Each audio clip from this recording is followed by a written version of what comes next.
여러분 안녕하십니까? 가장 빠른 종합뉴스 뉴스큐 시작합니다.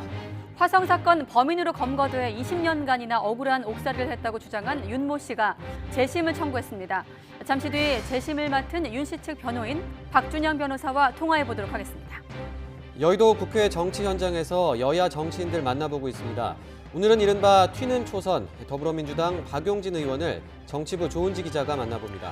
먼저 오늘의 주요 뉴스입니다. 내일 2020학년도 수학능력 시험을 앞두고 오늘 전국 1,185개 시험장에서 일제히 예비 소집이 진행됐습니다. 수험생들은 고사장 위치와 반입 금지 물품 등을 확인했습니다. 수능일인 내일 아침 서울 기온은 영하 3도까지 내려가고 비나 눈이 오는 곳도 있겠습니다. 패스트트랙 사건과 관련해 자유한국당 나경원 원내대표가 검찰에 출석했습니다. 고소 고발된 한국당 의원 가운데 첫 소환입니다. 검찰은 나 원내대표를 상대로 회의 방해를 사전에 모의하고 지시했는지 조사하고 있습니다.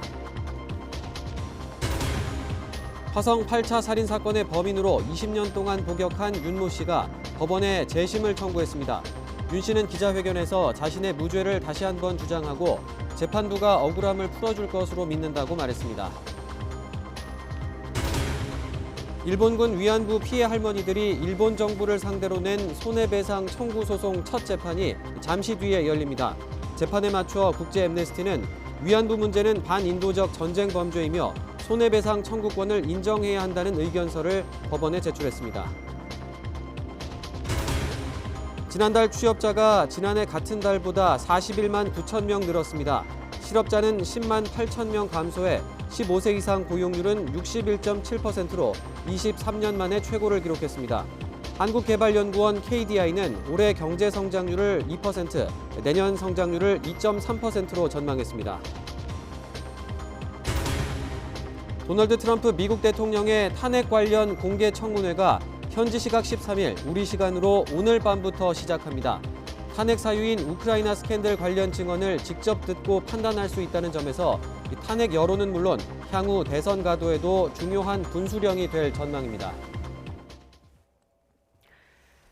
네, 국회 신속처리 안건 이른바 패스트트랙 충돌 사건과 관련해 나경원 자유한국당 원내대표가 검찰에 출석했습니다. 네, 나 원내대표의 혐의는 회의 진행 방해 등 크게 두 가지인데요. 현장 나가 있는 취재기자 연결해서 조사 상황 들어보겠습니다. 송재인 기자. 네, 서울 남부지방검찰청에 나와 있습니다. 네, 한 2시간쯤 지났네요. 지금도 나경원 원내대표에 대한 조사가 진행 중입니까? 네, 그렇습니다. 앞서 나 원내대표는 오후 2시쯤 이곳 서울 남부지방검찰청에 출석했습니다. 2시간이 지난 지금도 이른바 패스트트랙 사건과 관련해 피고발인 신분으로 검찰 조사를 받고 있는데요. 검찰 조사에 앞서 간단한 입장을 밝혔습니다. 잠시 들어보겠습니다. 공수처와 연동형 비례대표제를 통한 권력을 장악하려는 여권의 무도함에 대해서 역사는 똑똑히 기억하고 심판할 것입니다. 대한민국의 자유민주주의, 네, 이런 나경원 원내대표의 발언은 패스트트랙 충돌과 관련해 여당이 고위공직자 범죄수사처 도입안과 선거제 개편안 등을 통과시키려 애초 무모한 행동을 했다는 뜻으로 풀이됩니다. 한국당이 이를 막으려 단체 행동을 할 수밖에 없었다는 기존 입장을 반복한 건데요. 나 원내대표는 오늘 검찰 조사에서도 당시 단체 행동이 정당했다는 취지로 진술할 것으로 보입니다. 나 원내대표는 크게 두 가지 혐의로 조사를 받고 있습니다. 먼저 지난 4월 패스트트랙 법안 처리 과정에서 회의 진행과 의안, 법안 접수를 방해한 혐의입니다. 이 과정에서 바른미래당 최이배 의원이 사법개혁특별위원회에 참석하지 못하도록 감금한 혐의도 받습니다. 특히 검찰은 이와 관련해 나 원내대표가 감금을 지시했는지 등 사전 모의나 교사 부분에 대해 집중적으로 캐물을 것으로 보입니다. 한국당 측은 오늘 나 원내대표가 패스트트랙 사건으로 수사를 받는 의원 60명을 대표해 조사받고 이후 다른 의원들은 검찰 소환에 응하지 않을 거라 밝혔습니다. 검찰은 오늘 나 원내대표를 조사한 뒤 기소 여부와 대상자 등을 검토하는 절차에 착수할 가능성이 높아 보입니다. 지금까지 서울 남부지방검찰청에서 YTN 송재인입니다. 자, 이렇게 나경원 의원이 검찰에 출석한 가운데 그동안 패스트트랙 관련 수사에 전면 거부로 일관해왔던 자유한국당. 검찰이 증거를 쥐고 일부 기소 방침까지 세웠다는 이야기에 다소 흔들리는 분위기입니다. 수사 대상에 오른 의원들은 내년 총선 출마에 변수가 되는 건 아닌지 나경원 원내대표 조사 이후의 상황을 예의주시하고 있습니다. 국회로 가보겠습니다. 나연수 기자. 네, 국회입니다. 네, 아무래도 이 원내대표 출석을 지켜보면서 한국당 내부 분위기가 좀 뒤숭숭한가 보네요. 네, 패스트트랙 충돌 사건으로 고소고발이 이뤄진 이후로 201일 동안 한국당 의원 누구도 수사기관의 소환 요구에 응하지 않았습니다. 현역 의원이 아닌 황교안 대표만 자진 출석해 5시간 동안 진술 거부권을 행사하고 왔는데요. 오늘 YTN 취재진이 개별 의원들에게 접촉해 보니 애써 담담하게 상황을 바라보고 있지만 복잡한 속내를 숨기지 않았습니다. 한국당 한 의원은 개별 의원 조사에 응해야 한다고 생각하지만 나경원 원내대표 조사 이후 당 방침을 지켜보겠다고 말했고, 또 다른 의원 역시 출석 요구서가 오면 출석할 것이라면서 사법이 아닌 정치적으로 해결해야 할 문제라고 말하고 오겠다고 밝혔습니다. 다소간의 동요가 감지되는 건 무엇보다 검찰이 이미 국회 선진화법 위반 증거를 확보했다는 사실이 전해졌기 때문으로 보입니다. 검찰은 여야 간 엇갈리는 진술을 확인하기 위해 지난달 2차례 국회 방송을 압수수색해 패스트트랙 당시 영상 기록을 확보했고 혐의를 입증할 증거도 가지고 있는 것으로 알려졌습니다. 구체적인 기소 대상자 수까지 언론을 통해 보도되면서 심란함이 더해지고 있습니다. 경찰 수사 단계부터 소환 조사 요구에 응하고 있는 민주당과 다른 야당들도 한국당을 압박하고 있는데요. 민주당은 논평을 통해 철저한 조사와 엄중한 처벌이 있어야 한다고 촉구했고, 정의당은 어제 대검찰청을 항의 방문해 최이배 의원 감금 사건에 연루된 한국당 의원들을 우선 기소하라고 검찰에 요구했습니다. 패스트트랙 수사에 더해 최근 보수 통합 논의 와중에 원유철 통합추진단장을 둘러싼 진실 공방까지 벌어지면서 총선 레이스 출발선에 선 한국당 분위기는 영 뒤숭숭해 보입니다. 예, 총선 이야기가 나왔으니까 민주당 상황도 같이 짚어보겠습니다. 요즘 민주당에서는 유독 험지 이야기가 많이 나오는 것 같은데요. 네, 그렇죠. 민주당이 조금 전 오후 2시 반에 새로 들어온 인사들의 입당식을 열었는데요. 이 행사 주제도 험지 출마였습니다. 김용진 전 기획재정부 제2차관, 김학민 전 순천향대 산학협력부총장, 황인성 전 청와대 시민사회 수석이 주인공으로 내년 총선에 각각 경기 이천, 충남 홍성 예산, 경남 사천 남해 하동에 도전장을 낼 인물들입니다. 이들 지역이 현재 자유한국당의 지역구라는 점을 강조한 겁니다. 앞서 민주당의 싱크탱크인 민주연구원이 새로 시작한 유튜브 첫 방송 주제도 험지 출마 3인방이었는데요. 경북 구미을의 김현권, 충남 논산 계룡 금산의 김종민, 부산 북강서갑 전재수 의원이 이 3인방인데 사실 이미 활동하고 있는 지역구에 재차 도전하는 의원들까지 험지 출마로 묶는 건 의아하다는 시각도 있습니다. 민주당의 이 같은 험지 띄우기는 바깥보다는 당내에 던지는 메시지라는 분석이 나오는데요. 다시 말해 이른바 물갈이 대상자들에게 보내는 결단하라는 신호라는 해석이고요. 최근 정치권의 화두인 2030 젊은 정치 신인 영입을 위한 사전 작업이라는 분석입니다. 지금까지 국회에서 전해드렸습니다. 문재인 대통령은 전태일 열사 49주기를 맞아 아직도 성장의 크기만큼 차별과 격차의 크기를 줄이지 못해 아쉽다고 밝혔습니다. 문 대통령은 자신의 SNS에 올린 글에서 이같이 밝히고 노동이 존중받는 사회, 모두가 공정한 사회로 그 뜻을 계승하겠다고 다짐했습니다. 네, 내일이 벌써 수능일입니다. 여러 번 들으셨겠지만 이제 수험생들은 미리 준비물을 챙겨두고 차분하게 시험에 응할 수 있도록 컨디션 관리를 하는 것이 중요하다는 지적입니다. 김종균 기자가 보도합니다. 수험생들은 오전 8시 10분까지 수능을 치를 교실에 들어가야 합니다. 최소 10분 이상 일찍 도착해서 좌석과 시험실 분위기를 파악하는 것이 긴장 해소에 효과적입니다. 준비물은 미리 챙겨야 합니다. 예비 소집 때 받은 수험표와 함께 신분증, 아날로그 시계, 쉬는 시간마다 볼 요약 노트 등을 일찌감치 가방에 담아두는 게 좋습니다. 다만 시험장에서 지급되는 컴퓨터용 사인펜과 샤프는 빼놔야 합니다.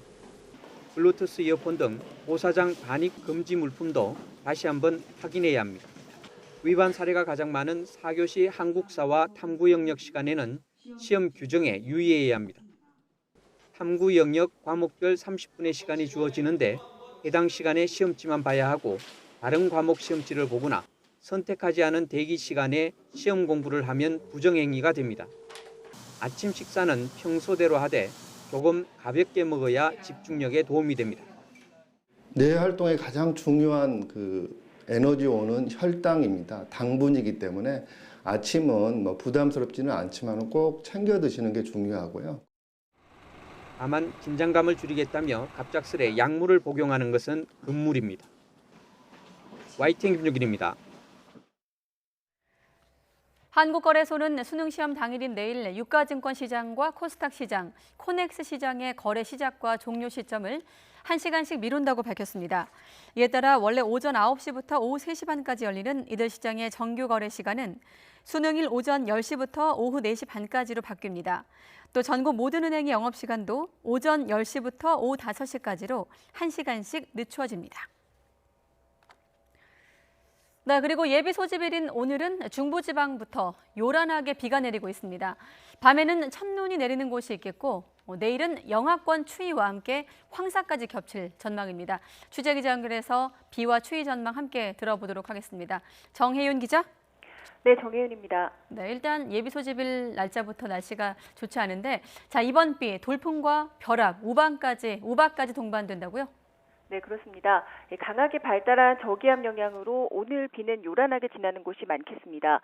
현재 서울 등 수도권에 시간당 10mm 안팎의 강한 비가 집중되고 있고 그 밖에 영서와 충청도에도 비가 내리고 있습니다. 이 비는 점차 전국으로 확대해 밤까지 이어질 전망입니다. 비의 양은 전국에 5에서 30mm 정도로 많지는 않지만 벼락과 돌풍이 동반되고 산간에는 우박이 떨어지는 곳도 있겠습니다. 특히 강원 산간 지역에는 1cm 안팎의 눈이 오겠고 중부와 경북 내륙에는 밤부터 진눈깨비나 눈이 날리면서 첫눈이 기록될 가능성도 있습니다. 자, 그리고 역시나 입시 한파, 수능일인 내일 기온이 크게 떨어질 전망인데 한파특보까지 내려져 있죠?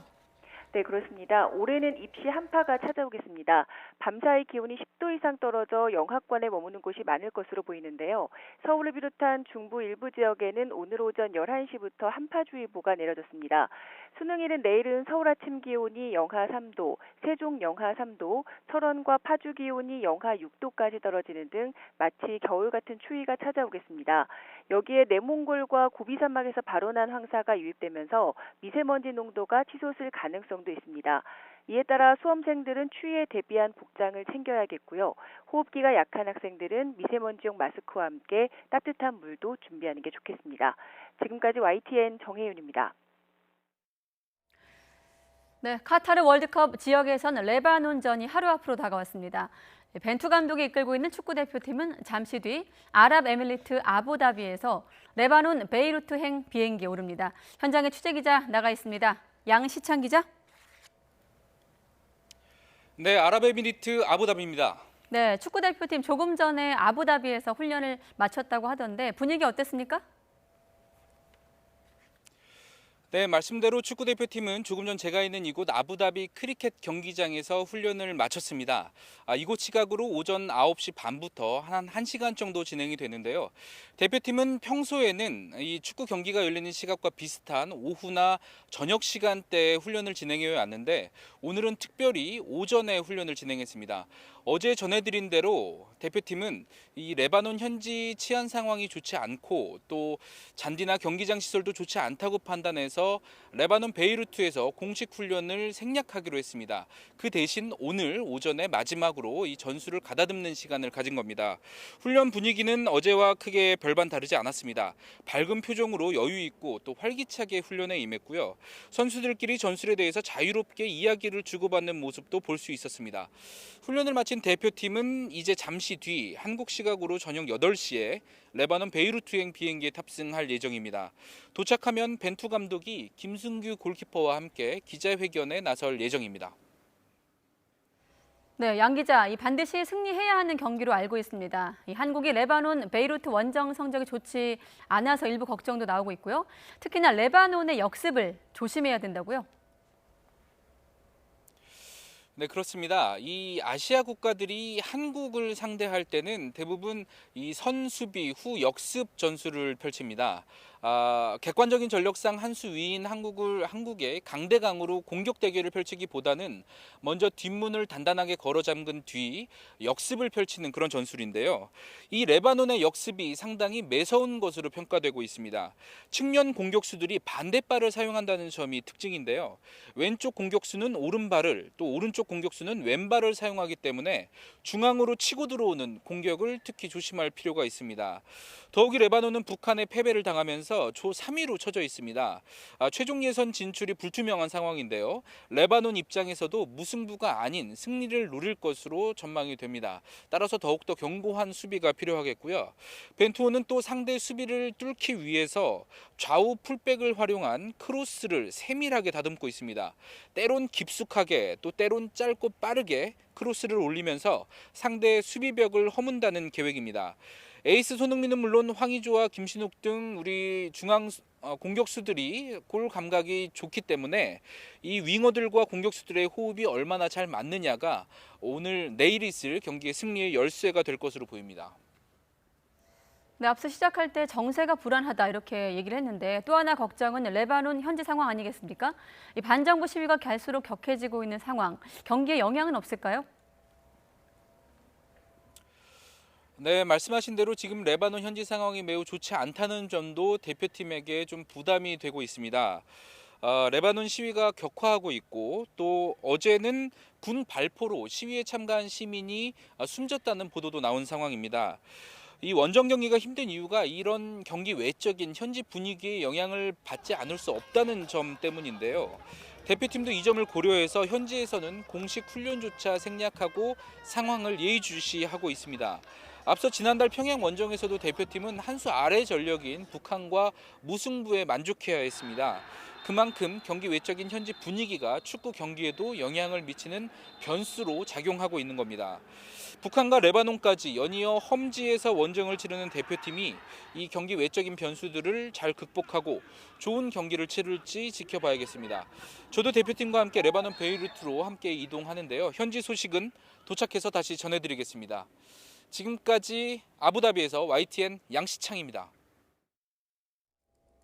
취업자 수가 석 달 연속 30만 명 이상 증가하며 회복세를 이어가고 있습니다.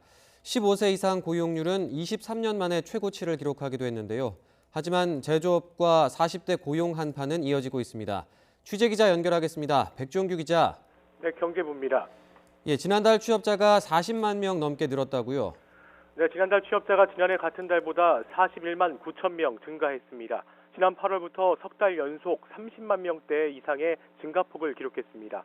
15살 이상 고용률은 61.7%로 1년 전보다 0.5%포인트 올랐습니다. 10월 기준으로 지난 1996년 이후 23년 만에 최고치입니다. OECD 비교 기준인 15살에서 64살 고용률은 67.3%로 역시 1년 전보다 0.5%포인트 상승했습니다. 같은 기준으로 통계를 작성한 지난 1989년 이후 10월 기준으로 30년 만에 가장 높습니다. 지난달 실업자는 86만 4천 명으로 1년 전보다 10만 8천 명 감소했습니다. 실업률은 3%로 1년 전보다 0.5%포인트 하락했습니다. 하지만 40대와 제조업의 고용 한파는 여전한 상황입니다. 40대의 고용률은 모든 연령대에서 상승한 것과 반대로 0.6%포인트 줄었고 제조업 취업자는 1년 전보다 8만 1,000명 줄며 19개월 연속 감소했습니다. 통계청 역시 40대는 인구 증감의 변수를 고려해도 고용 상태가 좋지 않다고 평가했습니다. 지금까지 경제부에서 YTN 백종규입니다. 앞으로는 식품에 슈퍼푸드나 천연, 최초 개발 제품 등의 광고 문구를 함부로 사용할 수 없습니다. 물이 아닌 음료수는 무슨 수 같은 제품명을 쓸 수 없고 성적 호기심을 유발하는 문구도 쓰면 안 됩니다. 식품의약품안전처는 객관적, 과학적 근거가 충분하지 않은 용어로 소비자가 혼란해지지 않도록 이 같은 내용의 식품 등의 부당한 표시 또는 광고 내용 기준을 제정했다고 밝혔습니다. 정부가 자영업자와 소상공인 등 이른바 작은 기업을 괴롭히던 규제 130여 건을 개선했다고 밝혔습니다. 핵심 개선 사례로 꼽힌 40건에는 공유 사무실 사업 등록 허용, 중소기업들의 홈쇼핑 정액 수수료 부담 완화 등이 포함됐습니다. 박영선 중기부 장관은 중소기업이 여러 기관의 규제를 적용받고 있다며 각 부처와 더욱 치열하게 논의해 개선을 이어가겠다고 말했습니다. 세월호 참사 당일 구조된 학생을 헬기에 태우지 않고 4차례나 함정을 옮겨 다니게 했다는 의혹. 사회적 참사 특별조사위원회가 이 의혹을 검찰에 수사 의뢰하기로 했습니다. 취재기자 연결해서 자세한 내용 들어보겠습니다. 김다연 기자. 네, 사회부입니다. 앞서 지난달 31일에 이 특조위가 충격적인 조사 결과를 발표했는데 오늘 수사 의뢰는 그 연장선에 있다고 볼 수 있는 거죠? 네, 그렇습니다. 특조위는 지난달 말 세월호 희생자 고 임경빈 군이 위급한 상태에서 구조된 뒤 최종 사망 판정을 받기까지의 과정을 구체적으로 공개했습니다. 당시 임 군은 긴급 이송이 필요하다는 의료진의 판단에도 불구하고 응급 헬기를 이용하지 못했고 4차례나 해경 함정을 갈아탔습니다. 이 때문에 임 군은 무려 4시간 40분이 지나서야 병원에 도착했고 곧바로 사망 판정을 받은 것으로 확인됐습니다. 이에 특조위는 당시 해경의 구조 지휘 체계의 정점에 있던 김석균 전 청장 등 4명에 대해서 검찰에 수사를 요청하기로 했습니다. 특조위는 지금까지 파악한 경위를 보면 업무상 과실치사 혐의가 있다고 밝혔습니다. 특조위는 검찰 수사를 통해 병원 이송 과정에서의 동선과 조치 내용 등이 보다 구체적으로 확인돼야 한다고 강조했습니다. 그리고 세월호 선사인 청해진 해운의 불법 의혹과도 관련한 발표가 있었다고요? 네, 특조위는 지난 8월 세월호 선사인 청해진 해운의 120억 원대 불법 대출 의혹과 관련해 비공개로 검찰에 수사를 의뢰했는데요. 청해진 해운이 산업은행을 통해 빌린 자금을 모두 세월호 증개축에 사용했고 산업은행은 임의로 대출 한도를 조정까지 했다는 겁니다. 또 대출 시기를 앞뒤로 청해진 해운의 신용 등급이 급상승했다는 점 등을 들어 산업은행과의 공모가 있었을 거로 판단하고 있습니다. 이 사건은 현재 남부지검에서 수사 중인데요. 세월호 참사 특별수사단이 이번 주에 공식 출범한 만큼 곧 수사단으로 이첩될 거로 보입니다. 앞서 특조위는 지난 4월 세월호의 CCTV가 저장된 영상 녹화 장치 DVR이 조작됐다는 의혹을 검찰에 수사 의뢰하기도 했습니다. 지금까지 사회부에서 전해드렸습니다.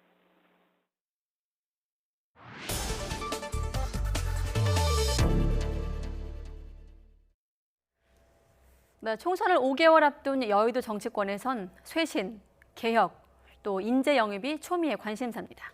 굵직한 사안마다 소신 발언을 했던, 그래서 아슬아슬 냉탕과 온탕을 오갔던 더불어민주당 박용진 의원을 초대했습니다. 정치부 조은지 기자 나와주십시오. 네, 오늘은 날씨가 좀 추워서 국회 로텐더 안쪽으로 들어와 봤습니다. 거침없는 쓴소리를 하는 간판 초선 더불어민주당 박용진 의원님 모셨습니다. 안녕하세요. 예, 안녕하세요. 더불어민주당 소속이고요. 먹고 사는 민생진보 그리고 일 잘하는 국회의원 박용진입니다. 반갑습니다. 네, YTN 생방송 인터뷰를 기다리셨다고 하던데 오늘 할 말씀 많으시죠? 예, 갈고 닦고 준비하고 왔습니다. 네, 저희가 기다리면서 예. 시청자분들도 이곳이 좀 어색하고 좀 낯설 것 같은데 이쪽 바로 뒤쪽이 본회의하러 들어가는 장소잖아요. 이 장소 네. 설명 좀 간단히 해주시겠어요? 여기를 흔히 로텐더홀이라고 하고요. 아마 국민 여러분들께서는 여기에 국회의원들이 웅성웅성 지나가는 걸로만 보셨을 텐데 여기 의미가 아주 큽니다. 왜냐하면 우리 인생에 중요한 게 흔히들 돈줄백 이렇게 얘기하잖아요. 네. 얼굴에서도 중요한 거 눈, 코, 입. 한 자씩이 중요한데 국회에서도 제일 중요한 게 뭐냐면 법과 돈입니다. 네. 그래서 법을 만드는 것과 또 예산을 다루는 국가 재정을 다루는 곳이 바로 여기에 다 있어요. 그렇네요. 말씀하신 저 1회의장이 네. 우리 국회 본회의장이라고 그랬어요. 저기서는 모든 법이 저기서 통과가 돼야 되고요. 그리고 요 맞은편에 있는 제2회의장에서는 1년에 대부분을 여기서 예산과 관련돼서 네. 결산과 또 예산 심사 이 두 네. 가지가 다 진행이 되고 있습니다. 그래서 우리 인생의 네. 돈줄백 네. 그리고 눈, 코, 입 네. 그리고 국회에서 법과 돈 여기 다루는 데가 바로 이 공간입니다. 저도 1년 넘게 출입했는데 법과 돈이라는 거 오늘 처음 들었고 앞으로도 예. 다니면서 생각을 많이 할 수 있을 것 같습니다. 네. 어떤 질문으로 포문을 열까 아까 아침에 여쭤봤더니 유치원법을 얘기하셨어요. 아무래도 예. 박용진 세 글자 대중이 기억을 하는 게 유치원 3법 때문일 텐데 그때 반짝 스타가 되셨어요? 네. 기억을 다시 되살려 보신다면? 기억이 좀 잘못되신 것 같은데 지금도 네. 스타고요. 네. 죄송합니다. 예. 유치원 3법이라고 얘기하지만 그때는 또 한때 박용진 그렇죠. 3법이다 이렇게 네. 불려지기도 했었습니다. 이제 벌써 1년이 거의 지났고요. 넘었죠. 네. 작년 10월 5일 날 그 사립 유치원의 회계비리 부정 사건과 관련된 토론회를 열었고요. 네. 그것도 국회에서. 맞습니다. 근데 그 사립 유치원 원장님들이 한유총 회원들이 뭐 거의 300 몇십 명이 몰려오셔가지고 네. 무산을 시키고 그 다음에 국정감사를 열어서 국민들이 의아해하고 있었던 사립 유치원의 회계 부정의 사례들을 제가 다 공개를 하고 맞아요. 감사 결과를 국민들에게 알렸거든요. 그때부터 어떻게 이럴 수가 있냐. 한 해 2조나 국민들의 혈세가 투입되는 사립 유치원이 이렇게 엉망으로 운영된다라고 하는 건 용납할 수 없다라고 네. 하면서 국민들이 분노하고 공조를 해주셨고요. 그래서 사립 유치원의 회계 투명성, 공공성을 강화하기 위한 이른바 박용진 3법, 네. 유치원 3법이 발의가 돼서 이제 좀 있으면 네. 오늘이 13일이죠. 네. 열흘만 지나면 22일이 지나면 네. 11월 20일 이후에는 이 법이 국회 본회의에 본회의에 자동으로 그렇죠. 무조건 올라가게 됩니다. 말도 이제 시청자분들이 맨날 보던 그 패스트 트랙 네. 그 첫 번째가 바로 유치원법이잖아요. 패스트 트랙의 끝을 보게 되는 네. 거를 12월 20일 이후에 첫 본회의에서 할 수 있을 텐데요. 국민 여러분들께서 지금 많이 응원해 주셔야 돼요. 왜냐하면 원래 이 법을 같이 상정하고 만들었던 야당들 중에 네. 바른미래당이 있는데 네. 바른미래당은 지금 이제 여러 가지 상황이. 장례를 두고서 말들이 많죠. 네. 또 하나는 한유총은 다시 조직을 재건해 가지고요. 우리 국회의원들도 압박하고 네. 지역의 정치인들을 압박하고 이렇게 하고 있어요. 네. 그러니까 이제 표결에서 혹시나 잘못 나오게 될까봐 자유한국당에서는 이 법안을 반대하는 당론을 가지고 있기 때문에 네.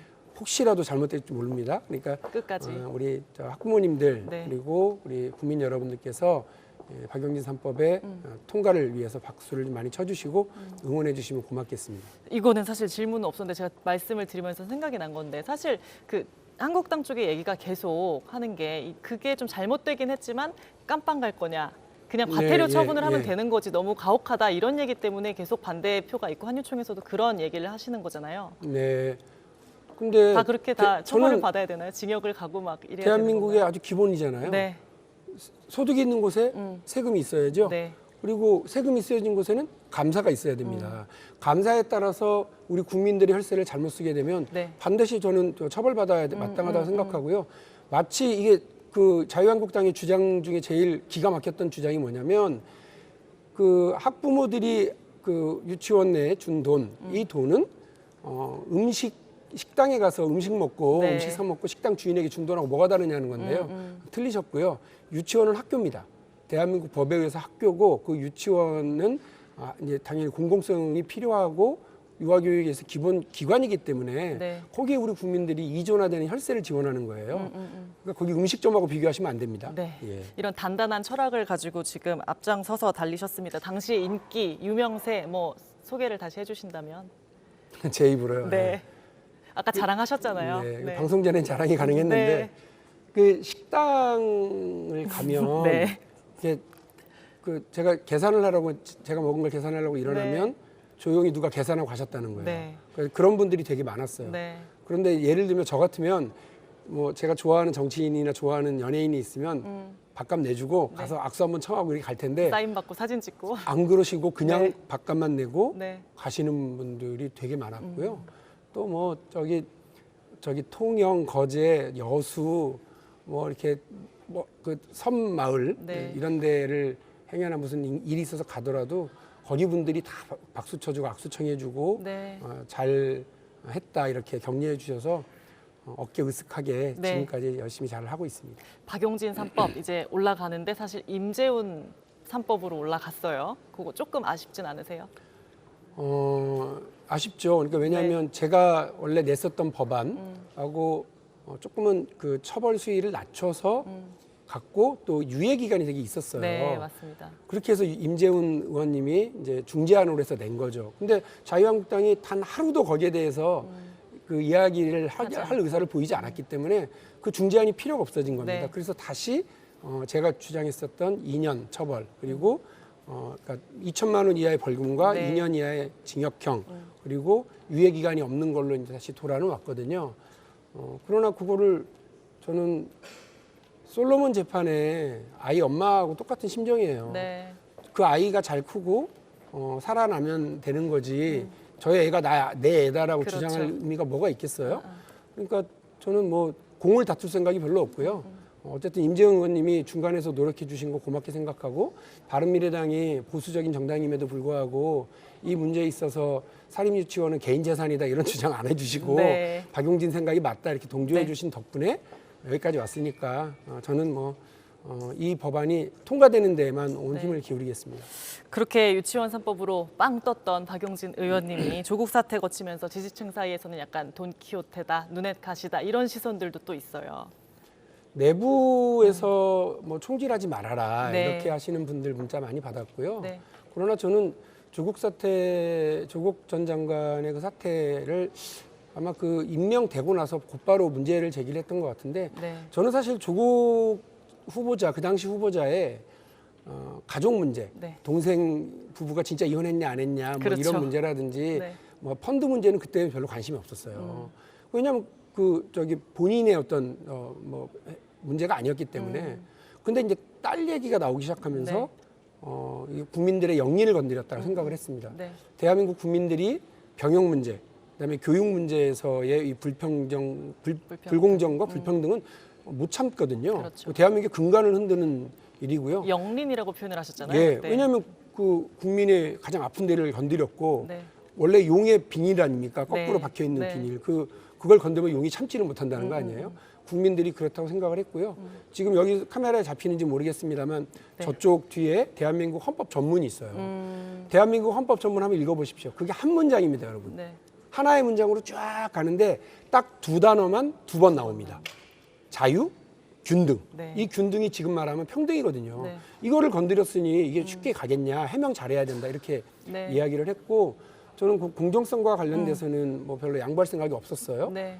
그런데 이제 내부적으로 그 비판을 합니다만 그 우리 지지층에게 이렇게 막 이렇게 귀에 뭐 이렇게 이로운 얘기, 네. 귀에 좀 간지러운 듣기 이야기만, 좋은 듣기 얘기. 좋은 이야기만 네. 한다고 그래서 정치를 잘하는 건 아니라고 생각을 했고요. 그리고 제가 그래서 자신 있게 얘기했죠. 지금 민주당으로 보면 내가 제일 충신일 거다. 왜?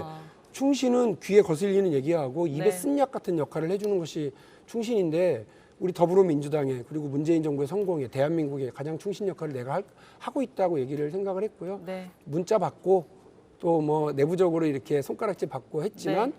국회의원이 자기 소신대로 가는 것이 맞다고 생각합니다. 문자 폭탄 얘기 아까 잠깐 해주셨는데 어느 정도예요? 아직 다 못 읽으셨다 뭐 이런 기사도 읽었던 것 같은데. 지금 뭐 쌓여서 한 3,000개 정도는 못 읽고 있어요. 아 그래요? 아직도. 근데 게을러서 그런 것 같습니다. 예. 읽으면 좀 마음에 상처를 받아서 좀 그러신 걸까요? 아니면 누가 그거 기분 좋아하겠어요. 당을 나가라. 너 같은 놈은 공천 주면 안 된다. 그래요? 뭐 네. 이런 얘기들을 막 써서 보내는데 네. 기분 좋진 않죠. 그러나 그런 뭐 비판도 우리 당원들의 저는 권리라고 생각하고요. 그래서 마음에 들지 않는 박용진의 모습 네. 그리고 비판받아야 된다 생각하는 부분에 대한 그분들의 목소리 저는 그분들의 그 권리를 인정해야 된다고 생각을 합니다. 그러나 이제 그거를 또 읽고 어떻게 할 거냐에 네. 대한 건 또 저의 책임이기 때문에 저는 아까 말씀드린 것처럼 국회의원이 자기 진영에만 이렇게 볼 것이 아니라 대한민국 네.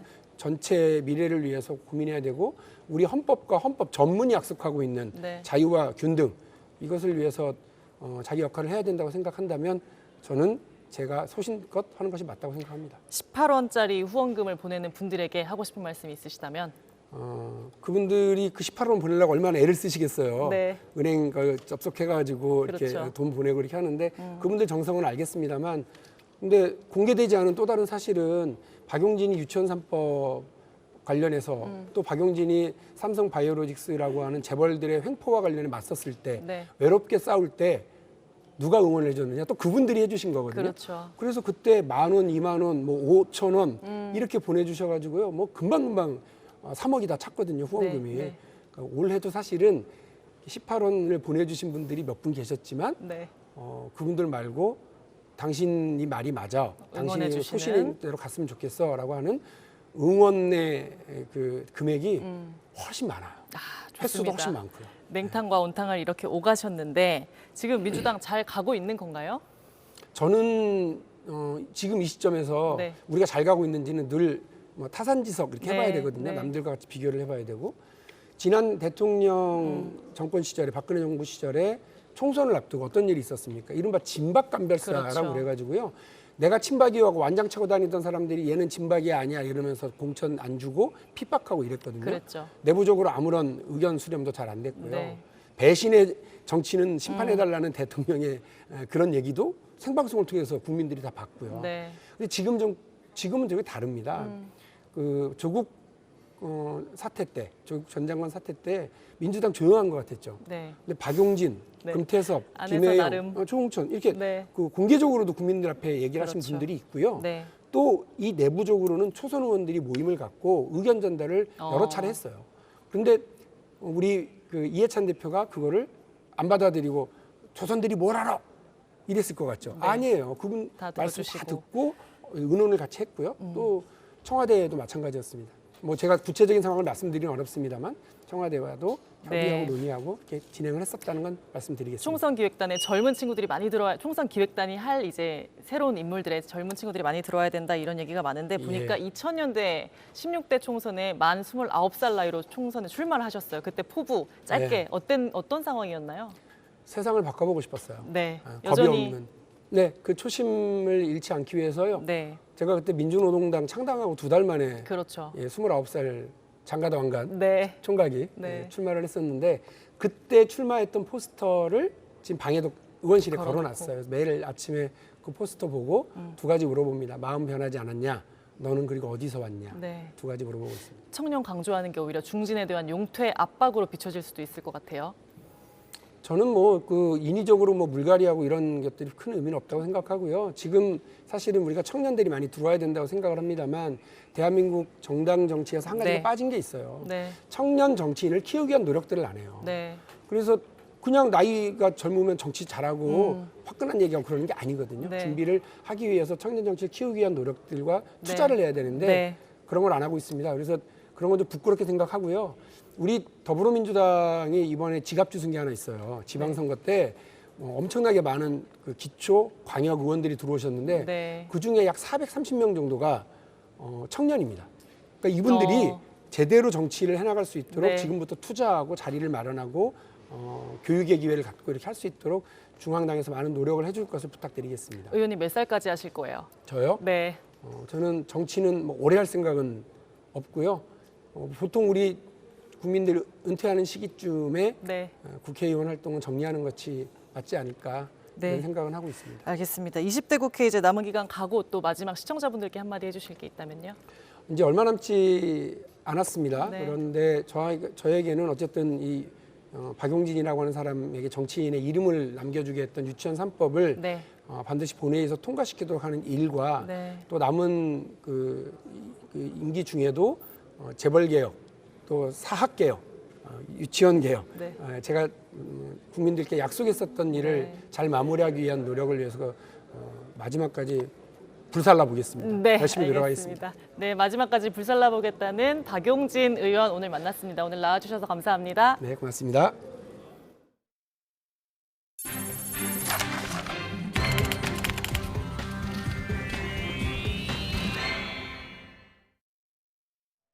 어제 뉴스큐 시간에 생중계 영상으로도 전해드렸습니다만 홍콩의 상황이 심상치 않습니다. 홍콩 사태 이후 처음으로 경찰이 대학 안쪽까지 들어가서 시위대를 체포하는가 하면 도심 곳곳이 이렇게 화염에 휩싸이고 최루탄이 난무하면서 급기야 전쟁터 같다는 말이 나올 정도입니다. 점심시간에는 넥타이를 맨 직장인들, 이른바 넥타이 부대까지 대거 거리로 나와서 홍콩 정부를 규탄하며 시위에 힘을 보태기도 했는데요. 한 직장인의 말 잠시 들어보시죠. 係要企出嚟咯。如果我哋個個都驚嘅話，個個都唔企出嚟嘅話，根本香港就冇得救㗎啦。 예, 홍콩이 한치 앞을 내다볼 수 없는 혼돈으로 빠져드는 모습인데요. 먼저 김상우 기자의 리포트 보고 오시죠. 대학 캠퍼스 곳곳이 밤늦게까지 화염에 휩싸이는 등 말 그대로 전쟁터로 변했습니다. 6월에 시위가 시작된 이후 처음으로 경찰은 대학 내까지 들어와 시위 주도자 체포에 나섰습니다. 학생들은 우산 등을 방패로 삼아 화염병을 던지며 격렬하게 저항했습니다. We are very angry about the regime and the government who is trying to stop us from living in a way that we live. Because this is not a fight of the present. This is a fight for the whole generation. 시위는 시내 중심부에서도 격렬했습니다. 도심 상점과 대형 크리스마스 등도 화염에 휩싸였습니다. 주로 주말에 진행되던 시위는 평일 이른바 여명행동이라는 방식으로 아침 일찍부터 시작됐습니다. 도로를 막고 지하철 등의 운행을 방해하는 시위를 벌였습니다. 곳곳에 교통대란이 이어졌습니다. 점심시간에는 넥타이를 맨 직장인들까지 나서는 이른바 함께 점심 먹기 행동 거리 시위가 진행됐습니다. 중국과 홍콩 당국은 체제 위협적인 시위라며 초강력 대응을 시사했습니다. But I just want to make it very clear that we will spare no effort in finding ways and means that could end the violence in Hong Kong as soon as possible. 홍콩 경찰은 성당 안에까지 들어와 체포하는 등 무차별적인 강경 진압에 나섰습니다. 11살 어린이와 82살 노인까지 체포하는 등 이달 들어서만 600명 이상 체포했고 지금까지 무려 3,600명쯤 체포했습니다. 홍콩 당국은 새로운 경찰 수장으로 중국에서 교육받은 친중 강경파인 크리스탕을 내정했습니다. 경찰이 쏜 실탄에 학생이 맞아 당국에 대한 시민들의 분노가 거세지는 가운데 군 투입 가능성까지 거론돼 홍콩 사태는 예측 불허의 국면으로 이어지고 있습니다. YTN 김상호입니다. 오늘 아침 출근길에도 홍콩에서는 이 교통 방해 시위가 사흘째 이어졌습니다. 지하철 문을 막아선 시위대에 승객들이 이렇게 항의하기도 했는데요. 휴일에만 열리던 반정부 시위가 이제 주중으로 확산하는 양상입니다. 앞서 들으신 것처럼 홍콩 정부는 이 새 경찰 수장에 크리스탕이란 인물을 내정했습니다. 강철 주먹으로 불리기도 하는 친중 강경파 인사인데요. 여기에다 교도소 폭동 대응팀으로 구성된 특별 경찰까지 투입되는 등 앞으로 홍콩 경찰의 대응 수위가 더 높아질 것으로 보입니다. 이종수 기자가 보도합니다. 홍콩 시위대는 이른 아침부터 지하철 차량 문이 닫히는 것을 방해하며 대중교통 운행 방해 시위를 벌였습니다. 이 과정에서 승객들과 실랑이가 벌어지기도 했습니다. 시위대가 전날 밤 곳곳의 철로 위에 돌 등을 던지거나 지하철역 내에 들어와 차량을 파손하면서 동부구간 노선 운행이 전면 중단됐습니다. 이처럼 평일에 홍콩 교통을 멈춰 세우면 캐리람 행정부가 타격을 받게 돼 행정장관 직선제 등에 쟁취해 유리할 것으로 시위대는 보고 있습니다. 하지만 홍콩 정부는 경찰의 새 수장으로 친중 강경파를 앉히는 등 강대강 맞대응을 하고 있습니다. 크리스탕 경무청장 내정자는 홍콩 경찰 2인자 자리에서 취임 1년 만에 수장으로 올라섰습니다. 중국 공산당 간부학교인 인민공안대학 등에서 공부한 친중파입니다. 지난 6월부터 시작된 송환법 반대 시위 진압작전 타이드 라이더를 지휘하며 최루탄과 고무총은 물론 실탄까지 동원한 강경 진압으로 1,500여 명이 넘는 사상자를 낳았습니다. 특히 캐리람 홍콩 행정장관으로부터 두터운 신임을 받고 있습니다. 但我明白社會對於呢兩宗事件嘅關注，所以我喺今日大概下午呢，我亦都親自同警務處副處長行動鄧炳強呢係講過。 여기에 홍콩 정부가 부족한 시위 진압 인력 충원을 위해 교도소 폭동 대응팀까지 투입하기로 하면서 홍콩 민주단체에서는 더욱 잔인한 진압이 이루어질 것으로 크게 우려하고 있습니다. YTN 이종수입니다. 네, 지난번 3분기 성적표를 받았을 때 올해의 성장률이 사실상 1%대가 될 거란 전망이 많았는데 국책연구기관인 KDI가 올해 우리 경제 성장률이 2%가 될 것으로 예측을 했습니다. 내년엔 우리 경제가 2.3% 내외로 성장할 것으로 내다보기도 했습니다. 오인석 기자의 보도입니다. 3분기 경제 성적표가 0.4% 성장에 그치면서 올해 연간 성장률 2.0%는 사실상 무산됐다는 평가가 지배적이었습니다.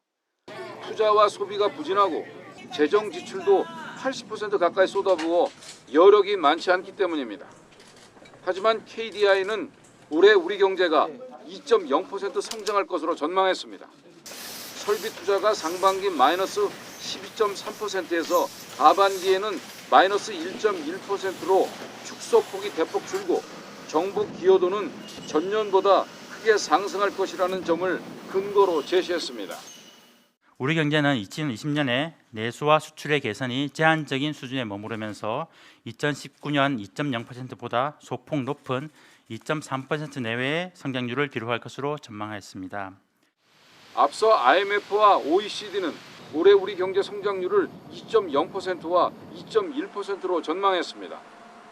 KDI는 내년엔 우리 경제 성장률이 올해보다 소폭 상승할 것으로 예측했습니다. 무엇보다 수출과 설비 투자 개선을 꼽았는데 수출은 신흥국들의 경기 개선과 함께 글로벌 반도체 수요가 늘면서 증가할 것으로 설비 투자는 기저 효과 등으로 반등할 것으로 전망했습니다. 수출 수요가 좀 늘어나면 그게 반도체를 중심으로 한 우리 주력 산업의 어떤 투자 수요로도 이어질 수 있기 때문에 그 부분이 어느 정도 반영돼 있다. 반환등 수치가 8% 증가 이 정도로 잡아놨다고 보시면 될 것 같고요. 앞서 홍남기 경제부총리도 민간 활력을 높여 내년 성장률이 2.3% 이상이 되도록 하겠다고 강조했습니다. KDI는 단기적으로 경기 회복을 뒷받침하기 위해 완화적 통화 정책과 확장적 재정 정책이 필요하다고 권고했습니다. YTN 오인성입니다. 이른바 나쁜 기업, 경영진이 횡령과 배임 등 법령을 위반하고 사익을 취하는 나쁜 기업에 대해서 국민연금이 이사의 해임까지 요구할 수 있는 방안을 정부가 마련했습니다. 주주의 권익을 침해한 기업들에 대해서는 경영 참여 목적의 주주권 행사를 강화하겠다는 건데 의견 수렴을 거쳐서 이달 말에 최종 확정할 계획입니다. 한영규 기자의 보도입니다. 횡령, 배임, 부당 지원, 경영진의 사익 편취 등 나쁜 기업에 대한 국민연금의 경영 참여가 강화됩니다. 보건복지부는 경영 참여 목적의 주주권 행사 가이드라인을 마련하고 공청회를 거쳐 이달 말 확정하기로 했습니다. 국민연금이 중점 관리 대상으로 삼는 기업은 짠물 배당을 하거나 성과에 비해 임원 보수가 과도하게 많은 경우 횡령, 배임 등 법령상 위반 행위가 있는 기업들입니다. 기업과의 대화나 공개사안 발송에도 개선이 없는 경우 경영 참여 목적의 주주권 행사 대상 기업을 선정하게 됩니다. 경영 참여 주주권 행사는 전문위원회의 평가와 기금운용위원회의 결정을 거쳐 정관 변경이나 이사 선임, 이사 해임 등 사안별로 가장 적절한 방식으로 행사하기로 했습니다.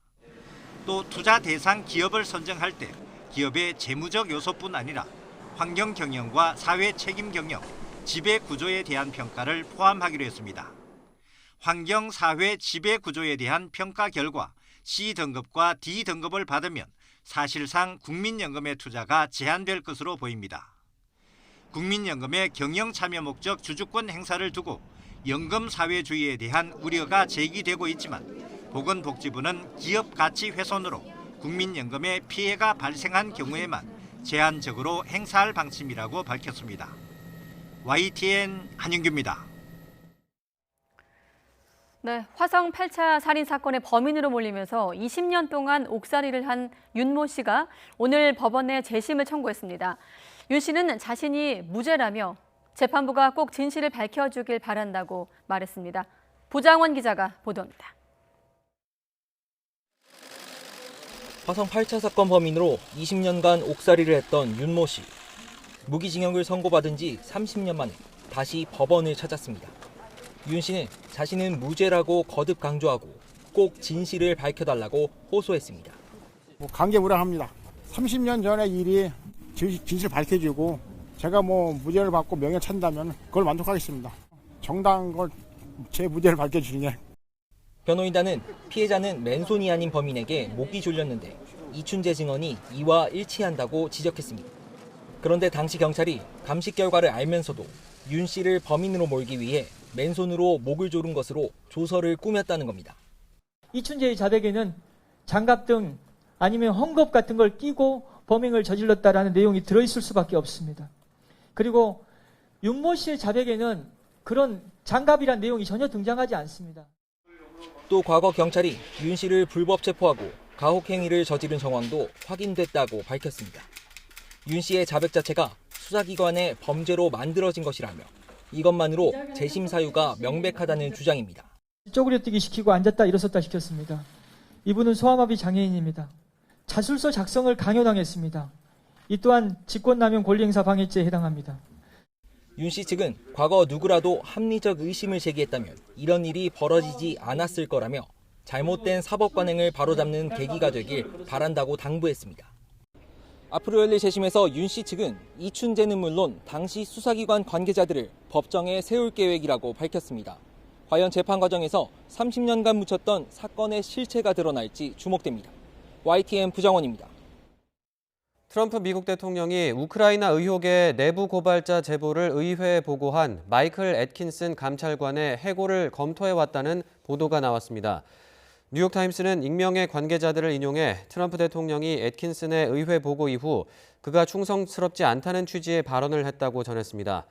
감찰관은 행정부 감시를 위해 정치적 독립기구로 활동하며 대통령은 감찰관이 불법 행위를 저질렀거나 의무를 다하지 못했을 때에만 해임할 수 있습니다. 2016년 대선 당시 힐러리 클린턴 후보에게 타격을 가했던 해킹된 이메일 유포 사건과 관련해 당시 트럼프 후보 캠프는 수개월 전부터 해당 사실이 대선 전에 공개될 것임을 알았다는 진술이 나왔습니다. 트럼프 대선 캠프의 선거대책 부본부장이던 릭 게이츠는 트럼프 대통령의 측근 로저 스톤의 공판에 출석해 이같이 밝혔습니다. 위키리크스가 11월에 힐러리의 이메일을 공개하리란 사실을 이미 봄부터 알고 있었다는 겁니다. 앞서 미국 정보당국은 러시아가 클린턴 선거 캠프를 해킹해 클린턴 후보에게 불리한 자료를 확보한 뒤 위키리크스를 통해 유포하는 방식으로 미국 대선에 개입했다고 결론 내린 바 있는데 게이츠의 말은 이 같은 주장을 뒷받침하는 정황 증거로 풀이됩니다.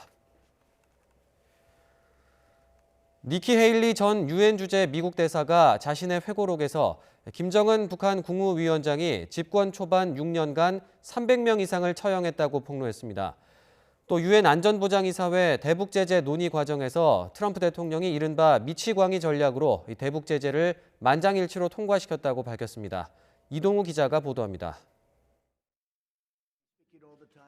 트럼프 대통령의 측근으로 트럼프 행정부 초대 유엔 대사를 지낸 니키 헤일리. 헤일리 전 대사는 자신의 회고록에서 김정은 북한 국무위원장이 가족을 포함해 자신의 정적을 숙청함으로써 권력을 공고히 했다며 김 위원장이 집권 초반 6년 동안 300명 이상을 처형했다고 북한의 인권 실태를 폭로했습니다. 또 김정은 체제에서는 완전한 감시와 규제를 통해 바깥 세상과의 접촉을 완벽하게 차단한다며 북한은 체제 비판을 한 경우 강제 수용소로 보내 고문을 하거나 굶겨 죽인다고 밝혔습니다. 유엔은 수십만 명이 김정은 독재 체제의 수용소에서 죽은 것으로 파악하고 있다고 설명했습니다. 2017년 유엔 안보리에서 대북 제재를 만장일치로 통과시킬 때는 트럼프 대통령이 미치광이 전략을 구사했다고 설명했습니다. 트럼프 미국 대통령은 당시 그들이 나를 미쳤다고 생각하게 하라며 안보리 회원국들에게 대북 군사 옵션을 포함한 모든 선택지가 테이블 위에 있다고 압박했다는 것입니다. 트럼프 대통령은 실제로 북한을 겨냥해 화염과 분노 등의 언어를 사용하며 한반도의 긴장을 한껏 끌어올렸습니다. They will be met with fire, fury, and frankly power, the likes of which this world has never seen before. 앞서 북한은 2017년 대륙간 탄도미사일을 발사했고 유엔 안보리는 트럼프의 압박 전략이 주요해 그해 8월 역대 최고 강도의 대북 제재 결의를 만장일치로 결의한 바 있습니다. 헤일리 전 대사는 트럼프 대통령의 도발적인 발언이 많은 비판을 받았지만 북한에 대한 최대의 압박 전략에는 실제로 도움이 됐다고 설명했습니다. YTN 이동우입니다.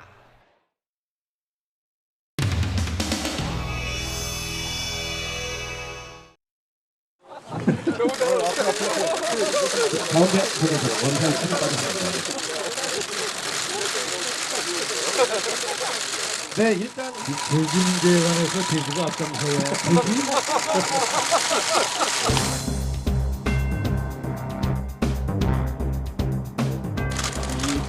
많이 살처분하는 바람에 공무원들이 아주 트라우마에 걸려가지고 경기도 공무원들에게 격려의 박수를 좀 보내주시기 바랍니다. 경기도 공무원들 또 국가열병에 걸렸다고 해도 그 매지가 사람한테는 아무런 영향을 못 미친다고 합니다.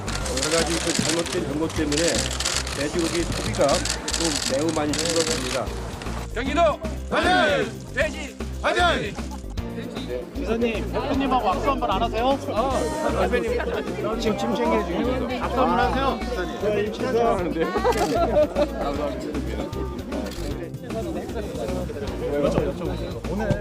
오늘 계속 보폭 넓혀 오시다가 당대표까지 있는 행사 이렇게 오늘 참석하시게 됐는데 오늘 어떻게 좀 제안 받으신 거예요? 나가시겠다고 하셨어요? 아니면 제안을 받으셨어요? 아니 뭐 당 대표님께서 우리 한돈 농가들 걱정하셔가지고 이런 행사를 마련해 주셨는데요. 감사드리죠. 아니 그러니까 그래서 연락을 어떻게 받으셨어요? 이렇게 나와 달라 뭐 아니면 당에서 챙겨서 또 야권에서는 또 이재명 구하기가 본격 진행되고 있다. 뭐 이런 평들도 내놓고 있어요.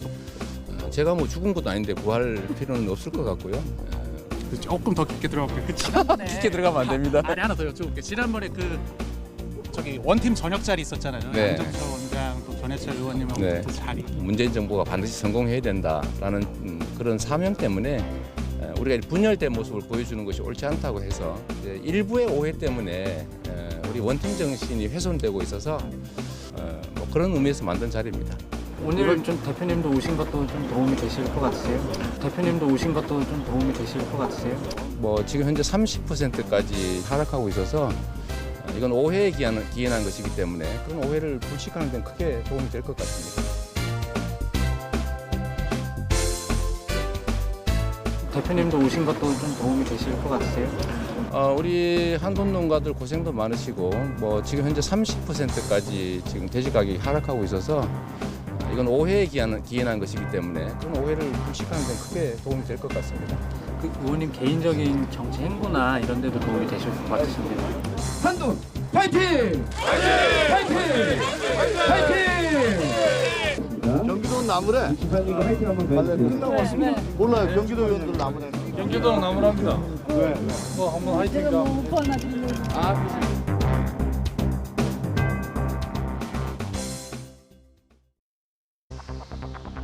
내일 2020학년도 수학능력 시험을 앞두고 오늘 전국 1,185개 시험장에서 일제히 예비 소집이 진행됐습니다. 수능일인 내일 아침 서울의 기온은 영하 3도까지 내려가고 비나 눈이 오는 곳도 있겠습니다. 패스트트랙 사건과 관련해 자유한국당 나경원 원내대표가 검찰에 출석했습니다. 한국당은 역사가 심판할 거라며 여당을 비판했지만 민주당과 다른 야당들은 국회 폭력을 뿌리뽑기 위한 철저한 수사를 촉구했습니다. 지난달 취업자가 지난해 같은 달보다 41만 9천 명 늘었습니다. 15세 이상 고용률은 61.7%로 23년 만에 최고를 기록했지만 경제에 허린 40대와 제조업 고용률은 또다시 감소했습니다. 세월호 참사 당시 고 임경빈 군을 헬기로 즉각 후송하지 않아 목숨을 잃었다는 의혹과 관련해 검찰 수사가 진행될 것으로 보입니다. 특별조사위는 전원위원회를 열어 당시 해경지휘부 4명에 대한 수사를 요청했습니다. 도널드 트럼프 미국 대통령의 탄핵 관련 공개 청문회가 현지 시각으로 13일, 우리 시각으로 오늘 밤부터 시작합니다. 탄핵 사유인 우크라이나 스캔들 관련 증언을 직접 듣고 판단할 수 있다는 점에서 탄핵 여론은 물론이고 향후 대선 가도에도 중요한 분수령이 될 전망입니다. 네, 수능을 하루 앞둔 오늘 전국의 1,180여 개 시험장에서 예비 소집이 진행됐습니다. 수험생들은 긴장된 표정으로 내일 시험을 치를 장소를 미리 둘러보면서 마음을 다잡았는데요. 지난 1년간 고생한 선배들을 향한 학교 후배들의 힘찬 응원전도 있었습니다. 수능 전날 표정을 김대겸 기자가 취재했습니다. 어느새 하루 앞으로 다가온 수능. 고3 교실에는 이른 아침부터 긴장이 감돌았습니다. 그 어느 때보다 차분한 표정의 선생님은 마지막 당부의 말을 잊지 않습니다. 여러분 1년 동안 고생 많이 했는데 차분하고 차분하게 시험을 잘 봤으면 좋겠습니다. 수험생이란 이름으로 친구들과 함께 달려온 1년. 눈으로 수험 번호와 시험장을 확인하고 나니 이제야 수능을 본다는 게 실감이 납니다. 진짜 내일 이제 수능을 보는구나, 큰 시험을 보는구나 하고 저희 반 친구들도 그동안 정말 열심히 많이 공부했는데 저희 반 친구들 특히 좋은 결과 있었으면 정말 좋겠습니다.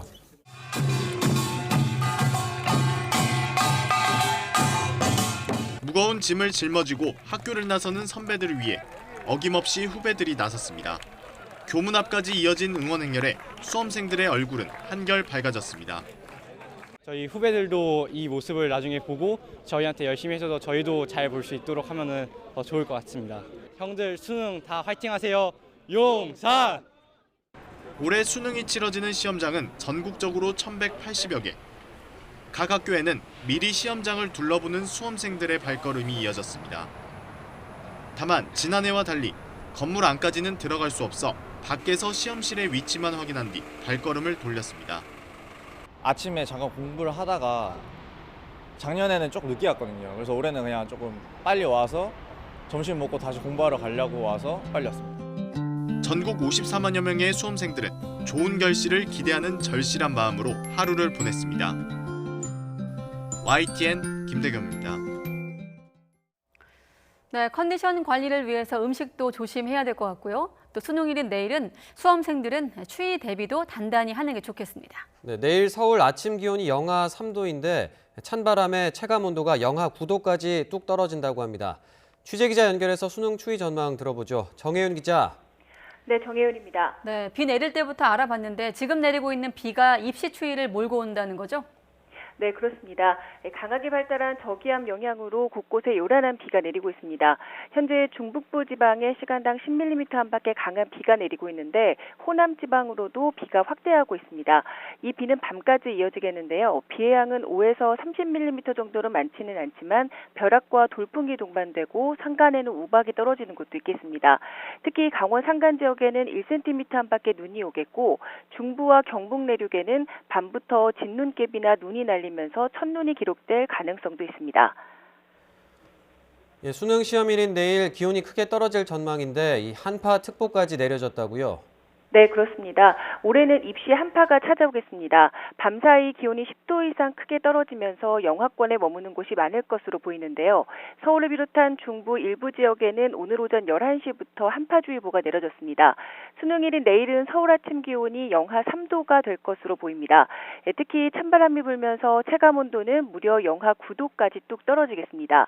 이 밖에도 춘천 영하 5도, 대전 0도, 전주 3도, 대구 2도까지 기온이 내려가겠습니다. 여기에 내몽골과 고비 사막에서 발원한 황사가 유입되면서 미세먼지 농도가 크게 치솟을 가능성도 있습니다. 이에 따라 수험생들은 추위에 대비한 복장을 챙겨야겠고요. 호흡기가 약한 학생들은 미세먼지용 마스크와 함께 따뜻한 물도 준비하는 게 좋겠습니다. 지금까지 YTN 정혜윤입니다.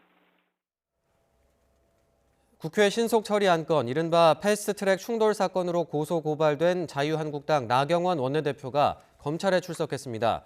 나 원내대표는 검찰 출석 전 기자들과 만나 여권이 공수처와 연동형 비례대표제를 통해 권력을 장악하려 한다며 역사가 심판할 것이라고 비판했습니다. 검찰은 나 원내대표를 상대로 패스트트랙 법안을 막기 위해 최입의 바른미래당 의원 감금 등 회의 방해를 사전에 모의하고 지시했는지를 조사하고 있습니다. 그동안 패스트트랙 관련 수사에 전면 거부로 일관해온 자유한국당은 검찰이 증거를 쥐고 일부 기소 방침까지 세웠다는 이야기에 다소 흔들리는 분위기입니다. 수사 대상에 오른 의원들은 내년 총선 출마에 변수가 되는 건 아닌지 나경원 원내대표 조사 이후의 상황을 예의주시하고 있습니다. 국회로 가보겠습니다. 나연수 기자. 네, 국회입니다. 예, 원내대표 출석을 지켜본 한국당 내부 분위기가 아무래도 좀 뒤숭숭한 것 같습니다. 네, 패스트트랙 충돌 사건으로 고소고발이 이뤄진 이후로 201일 동안 자유한국당 의원 누구도 수사기관의 소환 요구에 응하지 않았습니다. 현역 의원이 아닌 황교안 대표만 자진 출석해 5시간 동안 진술 거부권을 행사하고 왔는데요.